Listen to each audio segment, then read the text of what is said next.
ತಾಳಿಕೋಟೆ ಪಟ್ಟಣದಲ್ಲಿ ಕರ್ನಾಟಕ ಉಪಚುನಾವಣೆಯಲ್ಲಿ 3 ಕ್ಷೇತ್ರದಲ್ಲಿ ಕಾಂಗ್ರೆಸ್ ಪಕ್ಷದ ಗೆಲುವು. ತಾಳಿಕೋಟೆಯಲ್ಲಿ ಕಾಂಗ್ರೆಸ್ ಪಕ್ಷದ ಕಾರ್ಯಕರ್ತರು ಹಾಗೂ ಮುಖಂಡರು ವಿಜಯೋತ್ಸವ ಆಚರಿಸಿದರು. ಈ ಸಂದರ್ಭದಲ್ಲಿ ಬ್ಲಾಕ್ ಕಾಂಗ್ರೆಸ್ ಅಧ್ಯಕ್ಷ ಮೈಬೂಬ್ ಚೋರ್ಗಸ್ತಿ, ಜಿಲ್ಲಾ ಉಪಾಧ್ಯಕ್ಷರು ಸಿದ್ದನಗೌಡ ಪಾಟೀಲ್ ನಾವದಗಿ, ಸಂಗನಗೌಡ ಆಸ್ಕಿ, ಇಬ್ರಾಹಿಂ ಮನ್ಸೂರ್, ಮಲ್ಲಿಕಾರ್ಜುನ್ ಪಟ್ಟಣ್ ಶೆಟ್ಟಿ, ಮೆಹಬೂಬ್ ಕೆಂಬಾವಿ,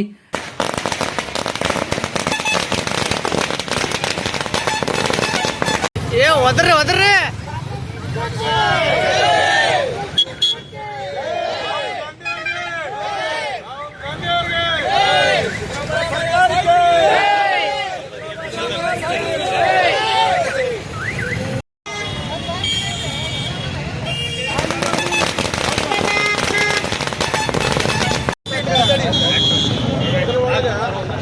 ಕಾಂಗ್ರೆಸ್ ಪಕ್ಷವನ್ನು ಮತಕ್ಷೇತ್ರದಾಗ ಜೈ ಭೀರಿ ಮಾಡಿದ್ದಾರೆ. ಅದಕ್ಕಾಗಿ ಸಿದ್ದರಾಮಯ್ಯ ಸರ್ಕಾರಕ್ಕೆ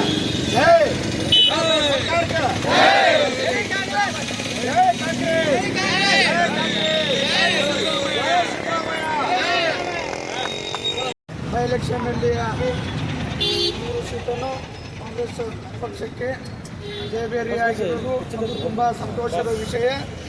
ಇದು ಸಿದ್ದರಾಮಯ್ಯ ಅವರ ಒಂದು ಶಕ್ತಿ ಕರ್ನಾಟಕ ರಾಜ್ಯದಲ್ಲಿ ಮತ್ತೆ ತೋರಿಸಿದ್ದಾರೆ ಎಂದು ನಾವು ಹೆಮ್ಮೆಯಿಂದ ಹೇಳುತ್ತೇವೆ.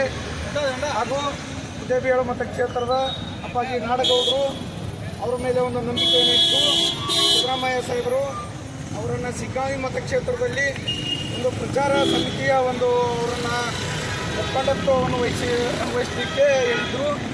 ಸಿಗ್ಗಾಂವಿ ಒಂದು ಮತಕ್ಷೇತ್ರದಲ್ಲಿ ಹೋಗಿ ಅಪ್ಪಾಜಿ ನಾಡಗೌಡರು ಅಲ್ಲಿ ಒಂದು ಎಲೆಕ್ಷನ್ನಲ್ಲಿ ಪ್ರಚಾರವನ್ನು ಹಗಲು ರಾತ್ರಿ ಎನ್ನದೇ ಮಾಡಿ ನಮ್ಮ ಪಕ್ಷದ ಅಭ್ಯರ್ಥಿಯನ್ನು ಗೆಲ್ಲಿಸಲು ಪ್ರಯತ್ನದಿಂದ ಅವರನ್ನು ಆರಿಸಿಕೊಂಡಿದ್ದಾರೆ ಎಂದು ಜುಮ್ಮಣ್ಣ ನಾಲತ್ವಾಡ್, ಆಸಿಫ್ ಕೆಂಬಾವಿ, ಖಾಜಾ ಪಟೇಲ್ ಮಡು ಚಲವಾದಿ, ಗೋಪಾಲ್ ಕಟ್ಟಿಮನಿ, ಸದ್ದಾಂ ಹೊನ್ನಳ್ಳಿ ಸೇರಿದಂತೆ ಹಲವಾರು ಕಾಂಗ್ರೆಸ್ ಕಾರ್ಯಕರ್ತರು ಭಾಗವಹಿಸಿದ್ದರು.